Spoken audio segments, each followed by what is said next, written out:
പ്രമുഖ സൂഫി വര്യനായ അഹ്മദുൽ അന്താഖി റഹിമഹുല്ലയും സൂഫി പാതയിൽ ആത്മീയയാത്ര നടത്തുന്ന 30-ലധികം അനുചരന്മാരും ഒരിക്കൽ ഒരു സദസ്സിൽ ഒന്നിച്ചുകൂടി. സദസ്സ് ശാന്തം, ഹൃദയങ്ങൾ ദിക്റിൽ ലീനമായ സമയം. അവർക്ക് മുമ്പിൽ ഒരു ഭക്ഷണത്തളിക കൊണ്ടുവന്നു. അതിൽ കുറച്ച് പത്തിരി മാത്രം. ഇത് കണ്ടപ്പോൾ അഹ്മദുൽ അന്താഖി റഹിമഹുല്ല ശാന്തമായി പത്തിരി ചെറിയ കഷ്ണങ്ങളാക്കി പാത്രത്തിലിട്ടു. പിന്നീട് അദ്ദേഹം വിളക്കണച്ചു. ഭക്ഷണം കഴിച്ചുകൊള്ളൂ. മഹാന്റെ മൃദുവായ ശബ്ദം ഇരുട്ടിൽ പടർന്നു.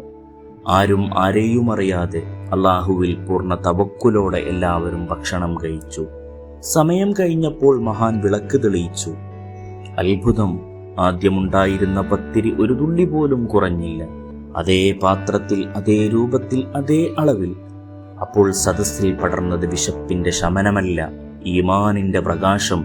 അള്ളാഹുവിന്റെ ബർക്കത്ത് കണ്ണുകൾക്ക് കാണാനാവില്ല, ഹൃദയങ്ങൾക്കാണ് അനുഭവിക്കാനാവും.